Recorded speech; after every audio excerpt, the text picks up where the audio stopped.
The VXR10 Pro is becoming what seems to be the premier budget shotgun external microphone. It's compatible with all your basic devices, your phones, tablets, computers, and cameras.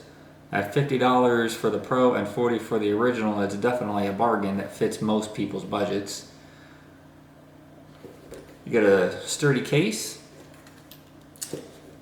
Wouldn't put too much weight on it, but it's definitely strong enough to protect its contents. You get the mic, of course.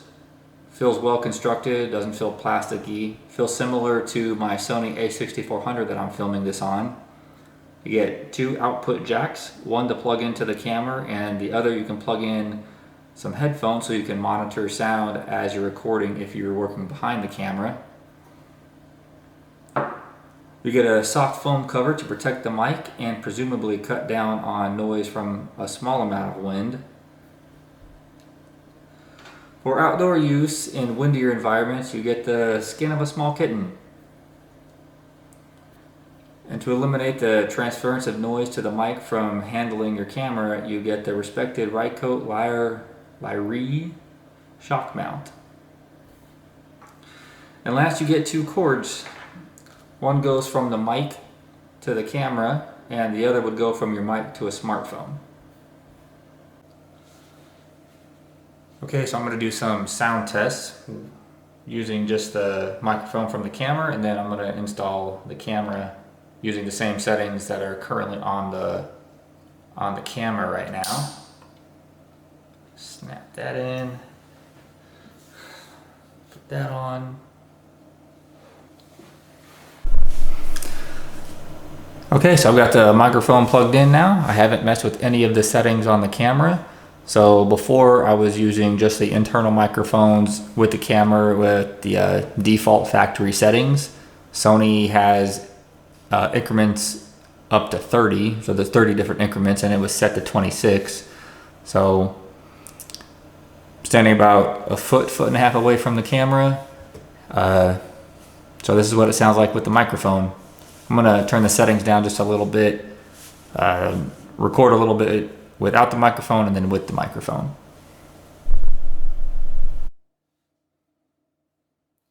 So I turned the sound settings all the way down to 15 from 26, standing or sitting the same distance away as I was before, about a foot and a half from the camera.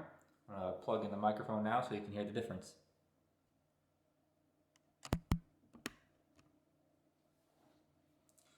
So as you can see, I haven't moved and I'm still talking the same. And now you know about what this microphone can do, or the difference between the Sony a6400 internal microphones and this particular external microphone. I'm going to turn the settings down a little bit more and see what that sounds like for you. Okay, I turned the internal microphone down to 10. Hopefully you can still hear me. Let me plug in the external microphone and see what that sounds like.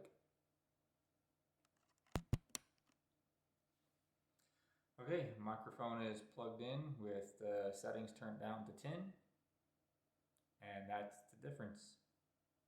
Hopefully it sounds good. I don't know because I'm recording this right now. So it'll be interesting to put this on the computer and see what it sounds like.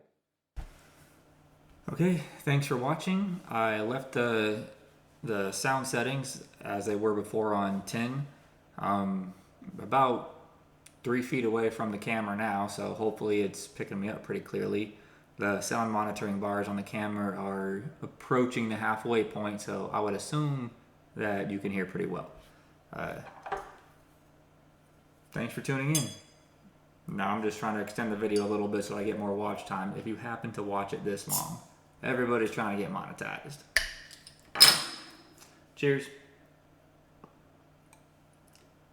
It's good. So I'm going to do a little bit of a different test because watching the videos that I recorded earlier with this new microphone didn't seem to change.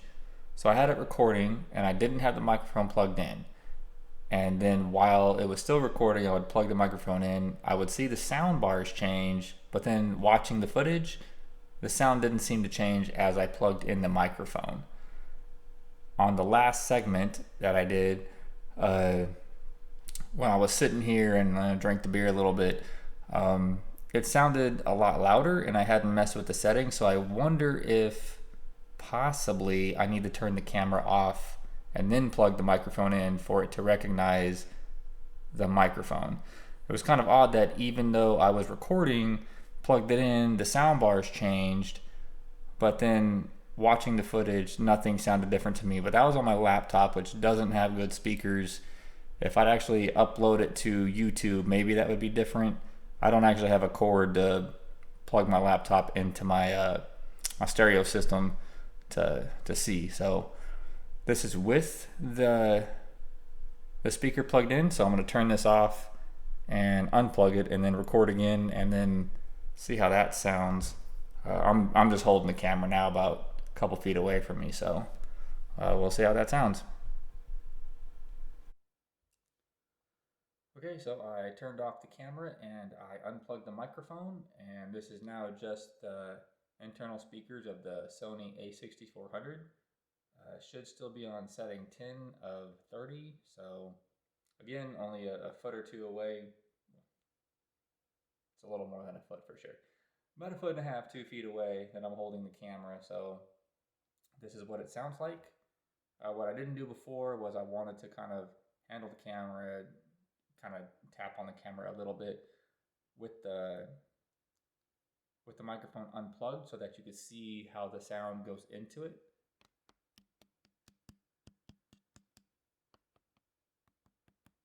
I'm just tapping really lightly on the camera body and on the lens. So I'm pretty sure that came through pretty clearly. So let's turn the camera off, plug the microphone back in, tap on the camera some more so you can see how the microphone, I cannot think of the word all of a sudden, but you know what I'm talking about, the holder, whatever, for the microphone, how that mitigates the sound. The shock mount, that's the word that I was looking for, the damn shock mount. So here, just gonna tap on the camera a little bit more with the microphone attached to the Rycote shock mount.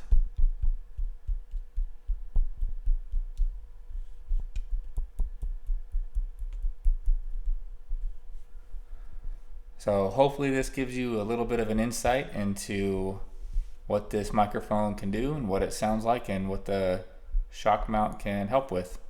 So thanks for watching.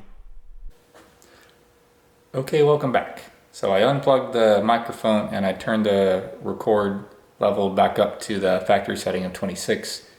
And now I'm going to tap on the camera. That way you can see just how much it picks up you handling your camera on the normal settings, where presumably, and actually from other videos that I've recorded with just the camera, microphones, where you come through fairly clearly. It's just maybe the sound quality isn't exactly that good.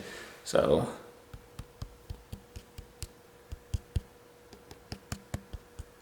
just tapping lightly.